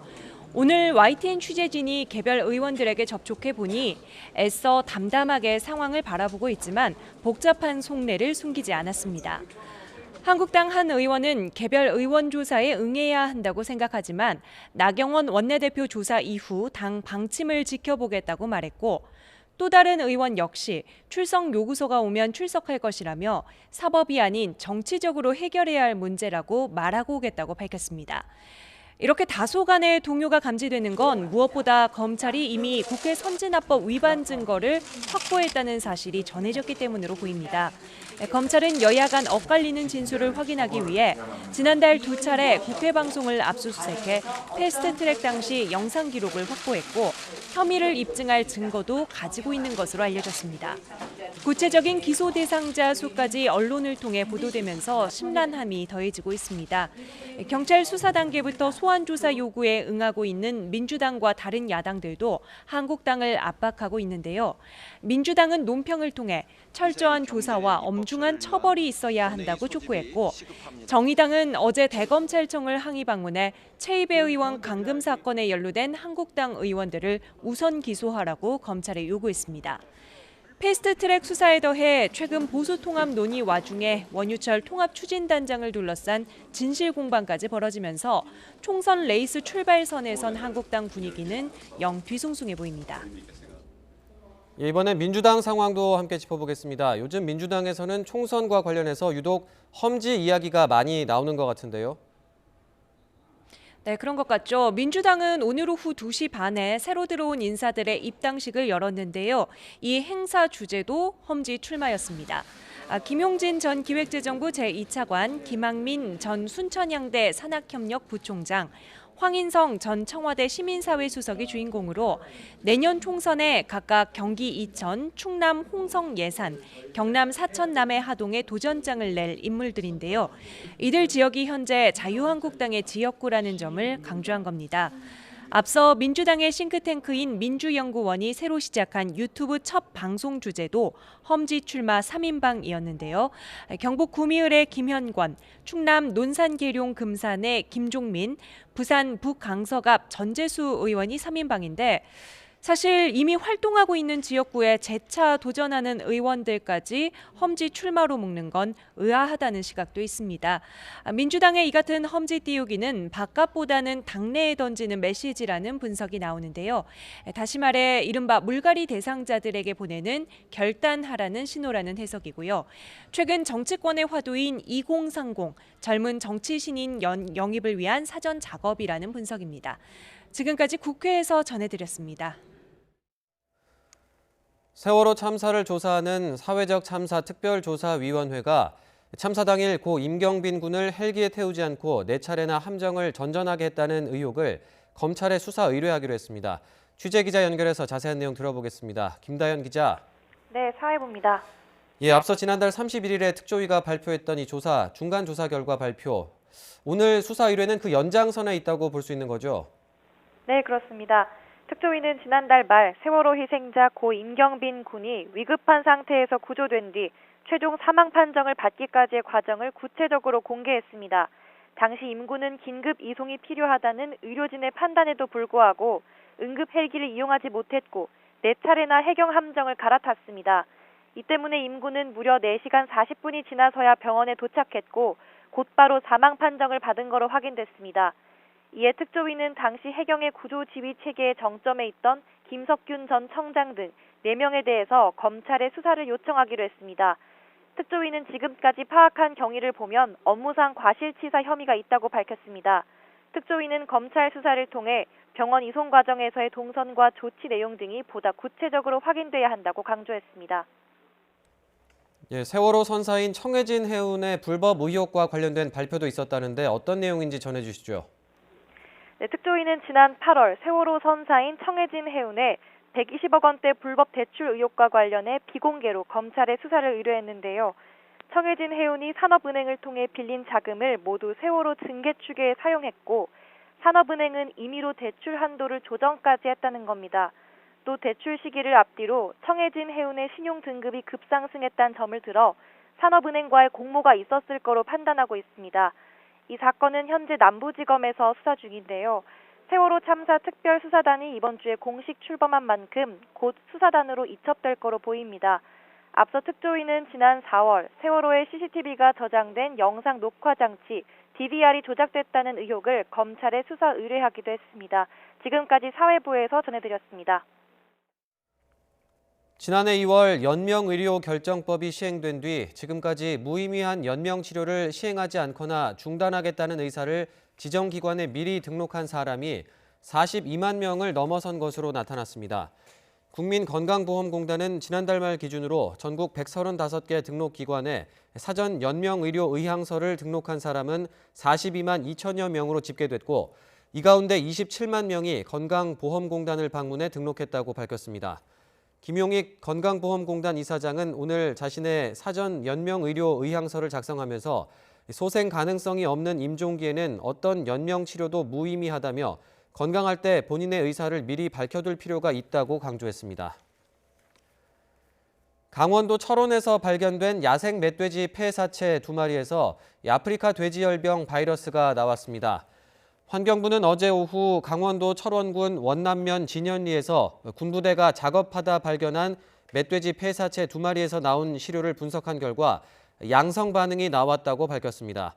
이에 따라 지금까지 바이러스가 검출된 멧돼지는 모두 25마리로 늘었습니다.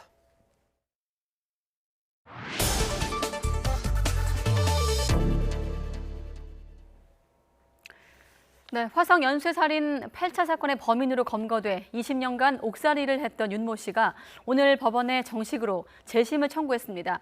윤 씨는 재심 청구 전 기자회견에서도 거듭 무죄를 주장하며 지금의 경찰은 믿는다고 강조하기도 했는데 윤 씨의 변호를 맡은 박준영 변호사도 이미 무죄를 입증할 많은 증거를 확보했다고 덧붙였습니다. 오늘 퀵터뷰에선 박준영 변호사와 직접 통화해 보도록 하겠습니다. 네, 변호사님 안녕하십니까? 네, 안녕하세요. 네, 자 8차 화성 사건 여러 번 알려졌다시피 모방 범죄로 알려지고 있는데 이춘재가 자신의 소행이라고 밝히면서 급반전이 됐습니다. 앞서 역시나 이제 불편한 다리로 서류꾸러미를 이렇게 들고 가던 윤 씨의 모습도 저희가 화면에서 봤는데 감개무량 표현도 있었습니다만 어떤 심경을 밝혔습니까? 재심 청구 전에 이제 본인이 써온 소감문이 있었습니다. 그 소감문의 내용을 보면은 네. 출소 후에 어디 갈 데 없었는데 돌봐주셨던 시설의 원장님 고맙다. 그리고 교도소에 있을 때 돌봐주셨던 교도관님 고맙다. 그리고 누님 고맙다. 그리고 지금 현재 수사를 진행하고 있는 경찰관들 고맙다. 그리고 엄마 고맙다. 근데 돌아가신 엄마거든요. 그래서 네. 그 외가 식구들을 찾고 싶다라고 하셨습니다. 아, 그렇군요. 결국 돌아가신 어머니께서는 억울하게 옥살이 하던 것만 보고 돌아가신 아닙니다. 거군요. 그 전에 아주 어렸을 때 돌아가셨습니다. 아, 그렇군요. 그 이후에 이제 외가 식구들과 연락이 끊긴 것 같습니다. 네, 알겠습니다. 자, 아무래도 재심 사건으로 유명해서 저희 뉴스에서 여러 번 인터뷰를 했습니다만 박준영 변호사께서 이번에 윤 씨에 대한 지원에 나서면서 다시 더 관심을 모으고 있는데 어떻습니까? 다른 약천 오거리 사건도 있었고요. 사건들과 비교했을 때 이번 사건 어떻게 좀 임하고 계신지. 이 사건 재심은 제가 진행했던 여러 재심 사건들과 비교했을 때 네. 가장 수월할 것 같습니다. 아, 왜냐하면은 예. 이제까지의 재심은 경찰이나 검찰, 법원이 재심에 소극적이었는데 이 사건의 경우에는 모두 재심에 적극적일 것 같아요. 그러면은 적이 없는 사건이 아닌가 생각하고 있습니다. 그래서 이 사건의 경우에는 재심도 좋지만은 재심까지 과정이나 그 결과에서의 어떤 의미를 얘기해 보는 것이 중요하지 않나라는 생각하고 있습니다. 네, 지금 모두가 적극적이라고 말씀하셨는데 그 가운데 하나는 앞서 윤 씨도 언급한 지금의 경찰도 될까요? 그렇습니다. 지금의 경찰은 이 사건의 진범을 이춘재로 보고 있는 것 같습니다. 그렇다면 윤모 씨가 범인은 아니기 때문에 네. 그 윤모 씨의 수사가 어디서부터 잘못됐는지를 확인하고 있는 중으로 알고 있습니다. 네, 이번 사건 맡으시면서 사실 이번 기회를 통해 사법관행을 바로잡는 계기로도 만들고 싶으신 의지를 여러 번 밝히셨는데 지금의 경찰은 수십 년 전 사건을 지켜보면서 뭐라고 좀 가장 얘기를 하나요? 지금의 경찰들은 어떻게 이런 수사가 있었는지 도무지 이해가 되지 않는다라는 입장을 얘기하고 있습니다. 그리고 과거의 잘못을 드러내는 것이 부담도 되겠죠. 하지만 네. 드러낼 수 있는 부분은 말끔히 드러내겠다라는 각오로 수사를 하고 있는 걸로 알고 있습니다. 경찰이 말하는 어떻게 이런 일이 있었을까 하는 그런 대목이 역으로 말하면 이번 재심 사건의 어떤 관건이 되지 않을까 이런 생각이 드는데 재심 청구 요건, 이 사유로 새롭고 명백한 무죄 증거가 한 가지가 있고 또 수사기관의 직무상 범죄 등을 꼽고 있거든요. 일단 새롭고 명백한 증거라고 하면 이춘재의 자백을 얘기하는 걸까요? 맞습니다. 진범의 자백이 가장 강력한 증거죠. 그런데 사람들은 진범의 진술뿐이지 않냐라고 하실 수 있는데요. 네. 그 진술을 뒷받침하는 여러 증거들이 당시 수사 기록 그리고 당시 수사 자료로 남아 있습니다. 그래서 진술만이 있는 증거는 결코 아니고요. 네. 자백은 아주 위험한 증거이기도 하지만 때로는 증거의 왕이라고 합니다. 이 사건이 이춘재의 자백이 증거의 왕입니다. 아, 그렇군요. 사건 원본 기록은 폐기가 됐고 경찰의 수사 기록은 보존돼 있다고 하던데 경찰 수사 기록이라고 하는 건 어떤 건가요? 이 사건의 수사 기록은 검찰 수사 기록이 있을 거고 경찰 수사 기록이 있을 텐데 네. 이 원 기록은 다 폐기됐습니다. 하지만 경찰 수사 과정에서 작성된 참 많은 서류들이 있었거든요. 뭐 현장 검증 조서도 있고 사진도 있고 당시 관련되는 사람들의 조서 등 이런 자료들이 상당히 많이 남아 있습니다. 네. 그렇군요. 앞서 그 진술의 그 이춘재와 윤 씨의 자백이 재심의 쟁점이다. 가장 강력한 증거다. 증거의 왕이다. 이렇게 말씀하셨는데 그 바로 그 진술의 신빙성을 찾는 과정이 재심의 어떤 핵심 쟁점이 되지 않겠습니까? 그러려면 맞습니다. 이춘재도 법정에 서야 되는 거 아닌가 이런 의문이 드는데 어떻게 보십니까? 이춘재를 증인으로 신청할 겁니다. 물론 증인 채택 여부는 법원에서 결정하는 일이긴 하지만 네. 이 사건의 경우에는 법원에서도 이춘재를 법정에 불러서 증언을 듣고 싶을 겁니다. 일단 이춘재가 법정에 설 가능성은 높은 것으로 보고 계시고 진술을 거부하거나 말 바꾸기를 할 경우는 어떻게 좀 대비해야 될까요?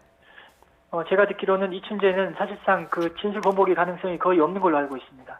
굉장히 자신 때문에 억울하게 옥살이한 사람한테 미안한 마음을 갖고 있고요. 네. 법정에 나와서 사실대로 다 얘기할 걸로 알고 있고요. 다만 만에 하나 진술을 번복하거나 거부한다 하더라도 네. 이미 이춘재의 진술은 영상이나 조서로 남겨져 있습니다. 그렇기 때문에 그게 별 의미가 없고 오히려 이춘재는 위증으로 처벌을 받을 겁니다. 아, 그렇군요. 앞서 재심 청구 사유로 또 다른 한 대목이 수사기관의 직무상 범죄라고 했는데 아무래도 윤 씨에 대한 당시 경찰의 강압 수사 또 가혹 행위 등을 의미하는 걸까요?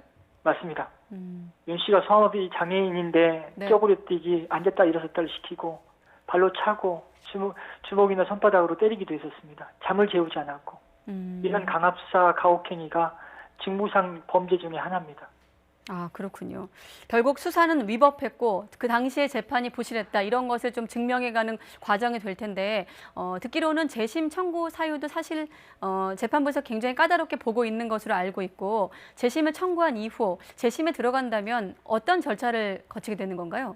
이 사건은 재심 개시 결정이 된다면은 무죄로 바로 연결 지을 수밖에 없습니다. 왜냐하면은 네. 재심 사유가 강압 수사 그리고 이춘재의 자백의 의미를 부여한다는 것은 사실상 무죄라는 것과 연결되는 거거든요. 그래서 이 사건은 재심 무죄 거의 확실하다고 저는 생각하고 있습니다. 네, 알겠습니다. 어떻습니까? 이 사건 시간이 오래 걸릴까요? 어떻게 전망하고 계십니까? 재판부가 하는 일이기 때문에 예측은 하기 어렵지만 예. 많은 국민들이 관심을 갖고 있는 사건을 그렇게 미룰 수는 없을 것 같습니다.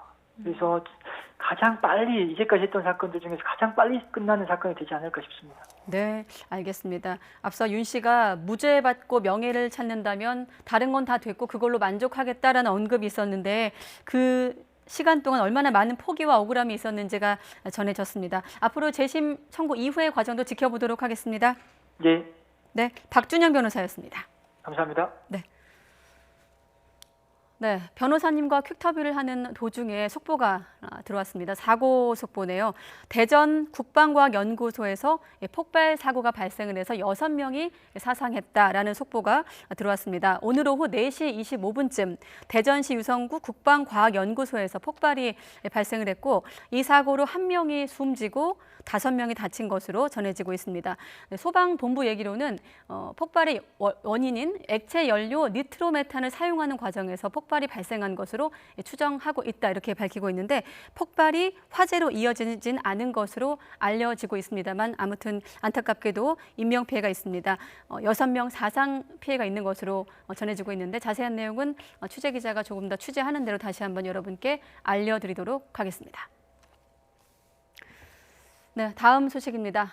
살아있는 화석, 멸종 위기 동물인 사냥을 백두대간 전체에서 뛰놀게 하겠다는 복원 사업의 첫 번째 목표가 이루어졌습니다. 핵심 요충지라 할 수 있는 월악산에 스스로 생존할 수 있을 만큼 사냥의 수가 늘었습니다. 류재복 기자가 취재했습니다. 산 꼭대기 바위 덩어리에 달이 걸려 이름 붙은 월악산입니다. 유난히 산세가 험하고 바위가 많은 산. 그중에서도 가장 깊은 절벽이 사냥의 놀이터입니다. 언젠가부터 백두대간에서 씨가 말라버린 사냥의 복원지로 월악산이 뽑힌 이유입니다. 지난 2007년부터 모두 22마리가 월악산에 방사됐습니다. 그 결과 10여 년 만에 스스로 무리를 지어 살아갈 수 있을 만큼 늘었습니다. 2017년부터 최근까지 무인센서 카메라를 이용하여 사냥 개체수 조사 결과 자체 생존이 가능한 100마리가 서식하는 것을 확인하였습니다. 개체수가 늘어나면서 활동 반경도 넓어지고 있습니다. 월악산 사냥이 40km를 달려 속리산에 나타나는가 하면 소백산에서도 잇따라 발견됐습니다. 서식 범위가 점차 확산되어 가고 있어 향후 사냥 복원의 핵심 메타 개체군이 될 것으로 기대하고 있습니다. 지금 모습이 200만 년 전과 거의 같아 살아있는 화석이라 불리는 사냥. 공원공단은 백두대간 전체에서 사냥이 살 수 있도록 주변 태백산과 소백산 등으로 방사 범위를 넓힐 계획입니다. YTN 유재복입니다. 중소기업들이 아직 주 52시간 제도를 도입할 준비가 되지 않았다면서 시행을 1년 이상 늦추고 법을 보완해달라고 촉구했습니다. 중소기업중앙회, 소상공인연합회 등 14개 중소기업 단체는 오늘 서울 여의도에서 기자회견을 열어 보완 없이 근로시간을 단축을 하면 중소기업에 큰 충격이 올 것이라면서 이같이 밝혔습니다. 이어 탄력 근로제와 선택 근로제를 개선해 활성화할 수 있도록 관련 법안 논의가 시급하다고 강조했습니다.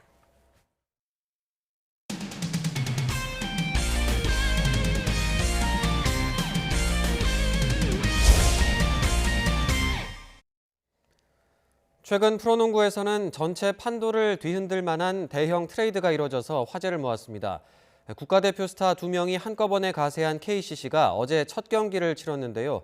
손발을 맞추려면 아직 시간이 필요해 보입니다. 허재원 기자가 보도합니다.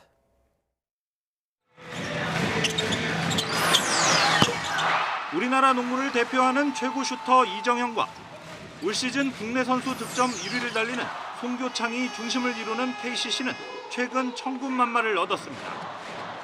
현대모비스와 대형 트레이드를 통해 국가대표팀의 주축가드 이대성과 센터 라거나를 동시에 영입한 겁니다. 각 포지션을 대표하는 스타 선수들이 한 팀에 모이면서 국가대표 라인업을 완성한 KCC. 트레이드를 단행한 지 하루 만에 홈팬들 앞에서 첫 경기에 나섰습니다. 낯설고 모르겠어요. 멍해요. 다행히 권하도 있고 정현이 형도 있고 교창이도 있고 다 익숙한 선수들이고 그래서 신나게 한번 뛰어보려고. 라거나는 여전히 듬직했습니다. 이대성과 변함없는 호흡을 선보이며 첫 경기부터 22점에 15개의 리바운드를 잡아냈습니다. 대표팀에서 호흡을 맞췄던 이정현과도 어색함 없이 녹아들어 우려를 말끔히 지원했습니다. 하지만 이대성은 KCC의 파란색 유니폼이 아직 낯설었습니다. 최근 두 경기에서 평균 24.5점을 올렸던 모습이 무색하게 10개의 슛을 모두 놓치며 무득점으로 고개를 숙였습니다. 트레이드 하루 만에 치른 첫 경기에서 KCC는 미완의 모습으로 패배에 멍해를 썼습니다. 하지만 전창진 감독의 조련 아래 4명의 국가대표 선수가 빚어낼 KCC의 농구는 점차 위력을 더해갈 전망입니다. YTN 허재원입니다. 보통 배구는 키가 크면 유리한 종목으로 알려져 있는데 꼭 그렇지만도 않다는 걸 보여주는 선수가 있습니다. 194cm지만 배구계에서는 단신에 속하는 대한항공의 외국인 선수 비에나가 그 주인공인데요. 최두희 기자가 보도합니다. 지난 10일 열린 대한항공과 삼성화재의 V리그 2라운드 경기. 풀세트 접전까지 이어졌던 살얼음판 승부에 쐐기를 박은 건 대한항공의 외국인 공격수 비에나였습니다. 홀로 29득점을 책임지며 팀 승리를 이끌었습니다.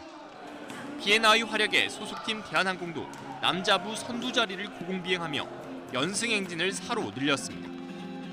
올 시즌 대한항공에 새로 합류한 외국인 선수 비에나는 스페인 국가대표로도 활약하는 실력자입니다. 194cm로 배구계에선 비교적 단신이지만 빠른 스피드를 바탕으로 한 파워 넘치는 공격이 주특기입니다. 꾸준한 하체 근력 운동으로 1m 이상 뛰어오를 수 있는 점프력을 키우다 보니 작은 신장도 비에나에겐 더 이상 약점이 아닙니다. Que el ataque tengo que aportar bastante al equipo en ataque y estamos trabajando para eso. 다른 구단의 외국인 선수들과 비교해도 키는 가장 작지만 활약은 가장 빼어나다는 평가. 국내외 선수를 통틀어 가장 먼저 200점 고지에 안착하며 남자부 득점 선두로도 치고 나선 상황입니다. 58%가 넘는 준수한 공격 성공률에 탄탄한 수비력까지 돋보이면서 올 시즌 최고 외국인 선수 등극에도 현재까지는 파란불입니다. 앞서 열린 컵 대회에서도 오전 전승으로 팀을 정상에 올리며 대회 MVP를 거머쥐었던 비에나.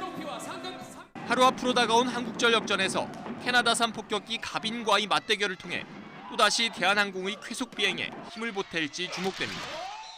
YTN 최두입니다. 카타르 월드컵 아시아 지역 2차 예선 레바논전을 앞둔 우리 축구대표팀이 베이스 캠프인 아랍에미리트 아부다비에서 마지막 훈련을 하고 오후에 레바논 베이루트로 넘어갑니다. 대표팀은 숙소나 경기장 사정이 열악한 점과 반정부 시위가 벌어지는 등 불안한 정국을 고려해 베이루트에서는 따로 훈련하지 않을 예정입니다. 벤투호는 한국 시각으로 내일 밤 10시에 베이루트에서 열리는 레바논전에서 반드시 이겨야 H조 선두를 굳힐 수 있습니다.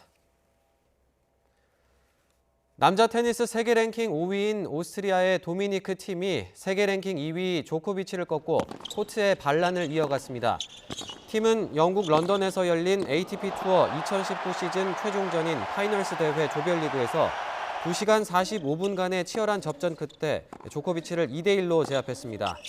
이틀 전 테니스 황제 페더러를 꺾은 팀은 조별리그 2승을 거두며 남은 한 경기 결과와 관계없이 4강 진출을 확정했습니다.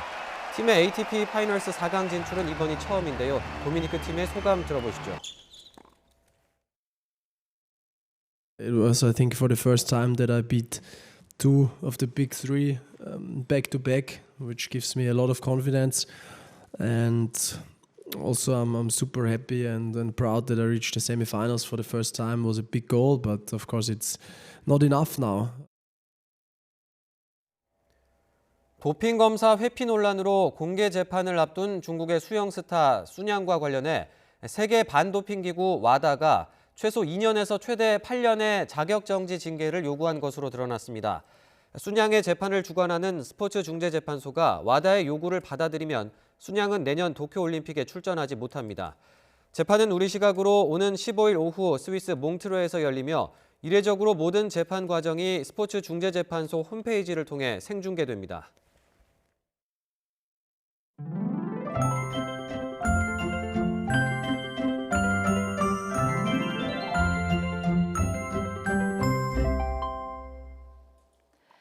네, 수능을 앞두고 날씨가 참 요란스럽습니다. 찬 공기와 함께 비구름이 유입되면서 현재 중부와 전북 지역부터 비가 오고 있는데요. 일부에는 천둥과 번개도 동반되고 있습니다. 비는 점차 전국으로 확대될 것으로 보입니다. 오늘 밤까지 예상되는 비의 양은 대부분 지역에 5에서 30mm 밤에는 기온이 떨어지면서 강원 산간과 제주 산간 지역에 1cm 안팎의 눈이 쌓이는 곳도 있겠고요. 중부와 경북 지역도 비가 점차 눈으로 바뀌면서 내륙에도 첫눈이 올 가능성이 있습니다. 비가 그친 뒤 수능일인 내일 아침엔 영하권 추위가 찾아오겠습니다. 밤사이 기온이 10도가량 크게 떨어질 것으로 예상돼 수도권과 영서 북부 지역은 한파주의보가 내려졌습니다. 내일 아침 철원 기온은 영하 7도까지 떨어지겠고요. 서울도 영하 3도까지 내려갑니다. 대구도 2도까지 내려가면서 전국적으로 춥겠습니다. 수험생분들은 옷차림 따뜻하게 준비하셔야겠습니다. 내일 새벽부터 아침 사이엔 충남 서해안과 호남 지역에 비나 눈도 조금 오겠습니다. 빙판길도 유의하시고요. 전남과 제주 지역은 새벽까지 황사의 일부가 유입되면서 미세먼지 농도가 짙어질 수 있겠습니다. 내일 낮에도 쌀쌀합니다. 서울의 한낮 기온이 4도, 대구 9도 등으로 대부분 지역이 오늘보다 4도에서 8도가량 낮겠습니다. 날씨 정보였습니다. 네, 잠시 뒤에 앞서 전해드렸던 속보, 국방과학연구소 폭발사고 속보 알아보도록 하겠습니다.